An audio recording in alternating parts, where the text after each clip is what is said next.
नमस्कार, स्वागत है आप सभी का चैनल पर। और आज के वीडियो में चर्चा होगी जयशंकर प्रसाद जी की एक बहुत ही महत्वपूर्ण कविता है और सुप्रसिद्ध कविता जिसको गीत भी कहा जाता है, बीती विभावरी जागरी पर। तो जयशंकर प्रसाद जी के बारे में तो आप भली भांति जानते ही होंगे कि छायावाद के प्रमुख आधार स्तंभ हैं। छायावाद के अन्य आधार स्तंभों में बात करूं तो सबसे ऊपर तो नाम प्रसाद का आता ही है। उसके बाद में सुमित्रानंदन पंत आते हैं, प्रकृति के सुकुमार कवि। इसके बाद में सूर्यकांत त्रिपाठी निराला आते हैं और उसके बाद में महादेवी वर्मा आती हैं, जिन्हें आधुनिक मीरा भी कहा जाता है। तो छायावाद के प्रमुख कवि हैं कौन? जयशंकर प्रसाद जी। तो इनकी ये कविता कितनी महत्वपूर्ण हो जाती है, इस बात का तो आप अंदाज़ा लगा ही सकते हैं। बाकी बीती विभावरी जागरी कविता पर विस्तृत चर्चा आपको इस वीडियो में देखने को मिलेगी। सब प्रसंग व्याख्या की दृष्टि से भी मैं आपको चीज़ें बता दूंगी कि ये कविता कहाँ से संकलित है, संदर्भ में आपको बता दूंगी, प्रसंग मैं आपको बता दूंगी और व्याख्या तो मैं लाइन बाय लाइन करूंगी ही, और विशेषताएं भी मैं आपको बता दूंगी। तो ऑल इन वन वीडियो है, वीडियो को एंड तक देखें, इसके बाद आपको कोई अन्य वीडियो देखने की आवश्यकता ही नहीं रहेगी। तो चलिए बिना समय ज़ाया किए आज के वीडियो को शुरू कर लेते हैं। सबसे पहले शीर्षक को समझ लेते हैं कि शीर्षक का अर्थ क्या है, क्योंकि हो सकता है आप में से कई लोगों को शीर्षक ही ना समझ आया हो कि ये क्या ही लिख दिया है जयशंकर प्रसाद जी ने कि बीती विभावरी जागरी, इसका अर्थ क्या है। तो इसका अर्थ ये है, बीती यानी बीत चुकी है। क्या बीत चुकी है? विभावरी, विभावरी यानी कि रात्रि, रात अब बीत चुकी है। तो आह्वान कर रहे हैं देश से, तो आह्वान कर रहे हैं देश के प्रत्येक व्यक्ति से कि जागरी यानी कि अब जागने का समय हो गया है, कि हे सखी अब जागने का समय हो गया है, क्योंकि रात तो बीत चुकी है। तो ये है शीर्षक का शाब्दिक अर्थ, जिसको अब आप निश्चित तौर से समझ गए होंगे। तो बात करूं इसके संदर्भ की, क्योंकि आपसे अगर सप्रसंग व्याख्या पूछी जाएगी तो आपको बताना होगा कि ये कविता कहाँ से संकलित है। तो आपको किस तरह से आप बताएंगे? तो ये कविता जो है जयशंकर प्रसाद जी का एक बहुत ही महत्वपूर्ण काव्य संग्रह है, लहर। आप सबने अवश्य सुना होगा, जो कि सन 1933 में प्रकाशित हुआ था। मैं फिर से लिख दे रही हूँ, सन 1933 में इनका काव्य संग्रह लहर प्रकाशित हुआ था। उससे ये कविता उद्धृत है या फिर अवतरित है या फिर संकलित है। तो आप संदर्भ कैसे बताएंगे? फॉर एग्जाम्पल आपसे इस कविता से कोई एक पैराग्राफ आपको दे दिया जाता है, पद्यांश दे दिया जाता है और कहा जाता है कि इसकी सप्रसंग व्याख्या करें। तो आप कुछ इस तरह से बताएंगे कि प्रस्तुत पद्यांश या फिर प्रस्तुत पद्यावरण छायावाद के आधार स्तंभ जयशंकर प्रसाद के लहर काव्य संग्रह, जिसका प्रकाशन सन 1933 में हुआ था, में संकलित कविता बीती विभावरी जागरी से उद्धृत है या फिर अवतरित है। बहुत ही बेहतर ढंग से, बहुत ही आसानी से आप इसका संदर्भ अब लिख पाएंगे, जो कि मैंने आपको एकदम सरल तरीके से बता दिया है। तो इस कविता के सार तत्व की बात करें, क्योंकि आपको पता होना चाहिए ना कि आपको इस कविता में क्या देखने को मिलने वाला है। व्याख्या तो मैं कर ही दूंगी, बाकी ऊपर से अगर मोटे तौर पर समझाऊं तो ये जो कविता है बताती है, या फिर इस कविता में बताया गया है कि रात बीतने और सुबह, यहाँ पर आपको मैं पहले से ही बता दे रही हूँ, एक और विशेषता आप नोट डाउन करिए कि मानवीकरण किया गया है प्रकृति का। विभिन्न उपमान दिए गए हैं, विभिन्न रूपक दिए गए हैं प्रकृति को मानवीकृत करने के लिए जयशंकर प्रसाद जी के द्वारा। तो इस कविता में रात बीतने और सुबह, जिसको उषा भी कहा जाता है, भोर का समय, के आगमन का मनोहर वर्णन है। कवि प्रकृति के मानवीकरण, जैसे कि तारों को घड़े कहना, उषा को पनघट की स्त्री कहना या फिर नायिका कहना, के माध्यम से नींद आलस से त्याग कर जागने और राष्ट्रीय चेतना जगाने का संदेश देते हैं कि जागो और देश के लिए कुछ करो। इसीलिए तो जगा रहे हैं कि अब रात्रि बीत गई है, अब सोने का समय नहीं है, जिसमें सखी के माध्यम से देशवासियों को जगाने का उद्बोधन प्रमुख है, जो छायावादी सौंदर्य और राष्ट्रीय भावना का सुंदर संगम बनकर इस कविता या फिर गीत के माध्यम से उभर कर आता है। तो ये है इस कविता का सारांश, जिसको आप बहुत ही आसानी से समझ गए होंगे। अब आ जाते हैं कविता पर। लाइन बाय लाइन कविता को मैं आपको एक्सप्लेन करूँगी। जो तथ्य महत्वपूर्ण हैं उनको आप चाहें तो नोट डाउन भी कर सकते हैं। तो कविता पर आ जाते हैं। लिखा है बीती विभावरी जागरी। इसको तो मैंने आपको एक्सप्लेन किया ही है कि रात बीत चुकी है, तो हे सखी अब जाग जाओ, अब सोने का समय नहीं है। हे सखी से यहाँ पर संपूर्ण देशवासियों को संबोधित कर रहे हैं जयशंकर प्रसाद जी। आगे लिखा है अंबर पनघट में डुबो रही, तारा घट ऊषा नागरी, बीती विभावरी जागरी। तो यहाँ पर क्या तात्पर्य निकल रहा है? अंबर का अर्थ आप सबको पता है, पनघट का भी अर्थ पता है, घट का भी अर्थ पता है, घड़ा, तारा का भी अर्थ पता है, ऊषा का भी पता है, यानी आपको हर शब्द का अर्थ पता है। लेकिन यहाँ पर मानवीकृत किया गया है, इस वजह से इसका अर्थ निकल क्या रहा है, भावार्थ क्या निकल रहा है, वो मैं आपको अब समझा रही हूँ। तो आकाश रूपी पनघट, आकाश की तुलना किससे की गई है? पनघट से की गई है। आकाश को किसका रूपक दिया गया है? पनघट का दिया गया है।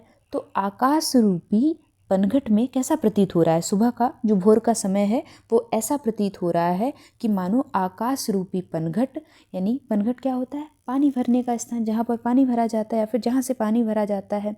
में ऊषा, ऊषा यानी कि सुबह भोर का समय, यानी अभी सूर्य की किरणें आकाश में धीरे धीरे प्रस्फुटित हो रही हैं, धीरे धीरे फैल रही हैं, धीरे धीरे अरुणिमा फैल रही है पूरे आकाश में, पूरे वातावरण में। तो वो समय जो है उसमें, तो वो समय जो है वो होता है ऊषा का समय। तो आकाश रूपी पनघट में ऊषा यानी कि सुबह रूपी स्त्री तारे रूपी घड़ों को डुबो रही है, यानी कि सुबह की लालिमा या फिर अरुणिमा फैलने से तारे धीरे धीरे छिप रहे हैं। रात्रि में जो तारे टिमटिमा रहे थे, चमक रहे थे, वे अब धीरे धीरे मंद पड़ते जा रहे हैं। ऐसा दृश्य सुबह का बना हुआ है। तो ऊषा रूपी नायिका या फिर ऊषा रूपी स्त्री जो है तारे रूपी घड़ों को धीरे धीरे मध्यम मध्यम डुबो रही है, ऐसा सुबह का दृश्य बना हुआ है। आगे लिखते हैं खग कुल कुल कुल सा बोल रहा। अब यहाँ पर सा आ गया है, तो कौन सा अलंकार है? उपमा अलंकार है। आप इसको नोट डाउन कर सकते हैं। उपमा अलंकार कहाँ पर होता है? उपमा अलंकार वहाँ पर होता है जहाँ पर सा, से, सम, सारिस, समान इत्यादि जैसे शब्द आ जाते हैं। बहुत ही आसानी से आप उपमा अलंकार पहचान सकते हैं। किसलय का अंचल डोल रहा, लो यह लतिका भी भर लाई, मधुमुकुल नवल रस गागरी, बीती विभावरी जागरी। तो इन पंक्तियों के माध्यम से जयशंकर प्रसाद जी जो हैं प्रातः काल होने पर पक्षियों के कलरव, फूलों के खिलने, मंद मंद हवा जो बह रही है उसका सुंदर चित्रण करते हैं। कहते हैं कि खग कुल कुल कुल सा बोल रहा। खग यानी कि पक्षी बोल रहा है, उसकी ध्वनि इन शब्दों के माध्यम से चित्रित की है कि खग कुल कुल कुल सा बोल रहा। खग जो है, पक्षी जो है, वो कलरव कर रहे हैं। सुबह का वक्त कितना सुंदर होता है। कभी आप सुनिएगा पक्षियों और चिड़ियों के चहचहाने की जो आवाज़ है वो किस तरह से संपूर्ण वातावरण को मदोन्मत्त कर देती है। आप भी उसमें खो जाते हैं, आपको वो स्वयं की तरफ आकर्षित करती हुई सी आवाज़ लगती है। वो कभी शोर नहीं होता है, वो सदैव आपको अपनी ओर आकर्षित करता है। एक शांति का अनुभव आपके मन में होने लगता है। किसलय का अंचल डोल रहा। अब किसलय का तात्पर्य क्या है? किसलय का यहाँ पर तात्पर्य कोमल पत्ता जो नया नया अंकुरित हुआ हो या फिर नया नया किसी वृक्ष पर या फिर किसी पौधे पर निकला हो, तो कोई कोमल पत्ता या फिर कोपल या फिर नव पल्लव, किसलय से तात्पर्य यहाँ पर है। तो किसलय का अंचल डोल रहा, तो देखिए किस तरह से वो नव पल्लवित पत्ता जो है वो वृक्ष पर या फिर पौधे पर कैसे धीरे धीरे डोल रहा है। तो वो दृश्य कितना मनोहारी होगा इसका तो आप अंदाज़ा लगा ही सकते हैं। तो यही होती है चित्रात्मकता, कि आप पढ़ते वक्त अपने सामने वो चीज़ें घटित होते हुए सोच पाते हैं कि ऐसा लगता है कि मानो आपके सामने ये दृश्य घटित हो रहा हो, आपके सामने ये सब कुछ प्राकृतिक सौंदर्य चल रहा हो। आगे लिखा लो यह लतिका भी भर लाई, मधुमुकुल नवल रस गागरी। लतिका का अर्थ लता होता है, किसी फूल की जो लता होती है फैली हुई। तो कह रहे हैं कि ऐसा प्रतीत हो रहा है, सुबह का दृश्य कैसा है कि जो लतिका है, लता है, वो नया रस फूलों में संचरित कर रही हो। मधुमुकुल नवल रस गागरी, ऐसा प्रतीत हो रहा है कि उसने नए रस की गगरी भरकर फूलों में प्रस्फुटित कर दी हो, फूलों में भर दी हो। तो ये है तात्पर्य इस पूरे पद्यांश से। आगे बात कर लेते हैं अंतिम पद्यांश पर। लिखा है अधरों में राग अमंद पिए, अधरों का अर्थ होता है होठ। तो अधरों में राग अमंद पिए, अलकों में मलयज बंद किए, तू अब तक सोई है आली, आँखों में भरे बिहागरी, बीती विभावरी जागरी। तो इन पंक्तियों के माध्यम से कवि जयशंकर प्रसाद जी जो हैं प्रातःकाल के क्रियाकलापों का वर्णन कर रहे हैं। वैसे तो संपूर्ण कविता ही प्रातःकाल के क्रियाकलापों, दृश्यों के वर्णन से ओतप्रोत है, तो इन पंक्तियों में भी प्रातःकाल के क्रियाकलापों का ही वर्णन दिखाई दे रहा है। तो प्रातःकाल की सूचना देने के साथ साथ सखी को संबोधित करते हुए वे कहते हैं कि सखी सुबह हो गई है और सारा संसार अपने क्रियाकलापों में लगा हुआ है। सुबह का समय ऐसा ही तो होता है, आप कभी उठकर देखिएगा। और अगर ग्रामीण परिवेश से आते हैं तो फिर तो सोने पे सुहागा है। अब देखिएगा हर व्यक्ति अपने अपने कार्य में लगा हुआ है। किसान खेत को जा रहा है, और अगर कोई नौकरी पेशे वाला व्यक्ति है तो वो उसके लिए तैयार हो रहा है। एक जो स्त्री है वो खाना बना रही है, और बच्चे जो हैं स्कूल के लिए तैयार हो रहे हैं। तो चारों तरफ कुछ ना कुछ विभिन्न विभिन्न क्रियाकलाप चल रहे होते हैं। सुबह का समय ऐसा ही होता है, एकदम सब कुछ नया सा दिखाई दे रहा होता है। तो इस देश के लोगों को संबोधित करते हुए सखी के माध्यम से कह रहे हैं कि हे सखी, तुम क्यों अभी तक सो रही हो, यानी अलकों में मलयज बंद किए, तू अब तक सोई है आली, आँखों में भरे विहागरी, बीती विभावरी जागरी। यानी कि ये जो विभिन्न क्रियाकलाप चल रहे हैं, सभी लोग उठ चुके हैं, अपने क्रियाकलापों में लग गए हैं, पर तुम अपने होठों में कभी मंद न पड़ने वाला राग लिए हुए, अपने केशों में, अपने बालों में सुगंधित वायु को समेटे तथा आँखों में रात की खुमारी लिए अभी तक सोई हुई। अगर तुम उठ जाओ तो जो ये प्राकृतिक सौंदर्य है, जो पहले से ही इतना खूबसूरत है, वो और अधिक निखर उठेगा और अधिक उल्लास से भर जाएगा। तो भारत के युवा वर्ग को संबोधित है ये अंतिम पैराग्राफ, क्योंकि युवा अगर जागता रहेगा तो देश में जो अत्याचार हो रहे हैं वो काफ़ी हद तक कम होंगे।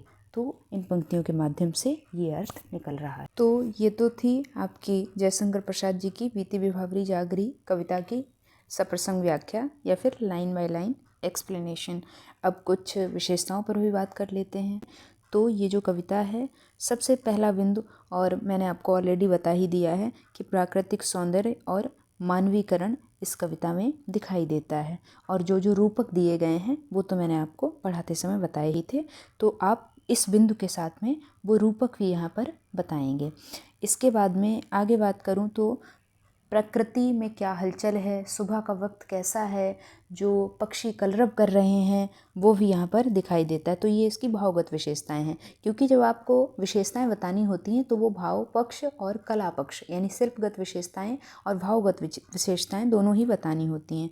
इसके बाद में अगला बिंदु हो जाएगा कि आलस्य त्यागने का आह्वान करते हैं इस कविता के माध्यम से जयशंकर प्रसाद जी। और अगला बिंदु हो सकता है यहाँ पर राष्ट्रीय चेतना इस कविता के माध्यम से चित्रित हुई है प्रतीकात्मक अर्थ में, अगर आप इस कविता को समझेंगे तो ये तो हो जाएंगे कुछ इसकी भावगत विशेषताएं। शिल्पगत विशेषताओं की या इसके कला पक्ष की बात करूं तो यहाँ पर खड़ी बोली हिंदी का प्रयोग हुआ है, जिसमें संस्कृत निष्ठ शब्दावली का भी प्रयोग दिखाई देता है।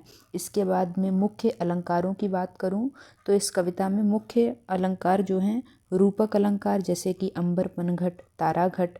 और इसके बाद में मानवीकरण अलंकार है मुख्य रूप से, तो वही आया है ना कि प्रकृति का मानवीकरण स्थान स्थान पर किया है जयशंकर प्रसाद जी ने। और बात करूं तो ये जो कविता है ये एक गीत है, मैंने आपको बताया ही था। तो यहाँ पर आप एक अगला बिंदु भी नोट कर सकते हैं कि इस कविता में गीतात्मकता है, लयात्मकता है और संगीतात्मकता है, यानी कि इसको गाया जा सकता है एक गीत के रूप में। तो हो गई इसकी कुछ विशेषताएं। बाकी निष्कर्ष तौर पर अगर बात करूं तो इस कविता में रात बीतने और सुबह होने के सौंदर्य का मानवीकरण करते हुए वर्णन किया है जयशंकर प्रसाद जी ने, जिसमें प्रकृति के माध्यम से राष्ट्रीय जागरण का संदेश भी निहित है। तो 2 लाइनों में अगर मैं इसका निष्कर्ष बताऊं तो ये इसका निष्कर्ष हो जाएगा, या फिर मोटे तौर पर इस कविता में यही निहित है।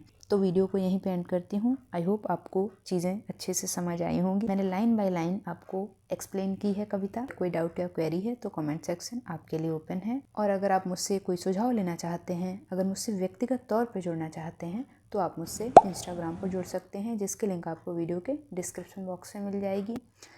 वीडियो के डिस्क्रिप्शन बॉक्स में आपको टेलीग्राम चैनल की भी लिंक मिलेगी। टेलीग्राम चैनल भी आप ज्वाइन कर लेना। वहाँ पे बहुत सारा स्टडी मटेरियल मैं फ्री ऑफ कॉस्ट प्रोवाइड कराती रहती हूँ। मैं अपने हैंड रिटन नोट्स भी वहाँ पे शेयर कर देती हूँ। मैंने बहुत सारा स्टडी मटेरियल तो वहाँ पे ऑलरेडी शेयर कर दिया है, तो जाइए जाके लुत्फ़ उठाइए, अच्छे से पढ़ाई करिए। बाकी अगर वीडियोज़ आपको हेल्पफुल लगते हैं और मेरा पढ़ाया हुआ अच्छा लगता है तो वीडियो को लाइक किया करिए और अपनी फीडबैक भी कमेंट सेक्शन में दिया करिए। पढ़ते रहिए, सीखते रहिए, स्वयं भी चैनल से जुड़िए और अपने साथियों को भी चैनल से जोड़िए, क्योंकि ज्ञान बांटने से ही बढ़ता है। Thanks for watching this video.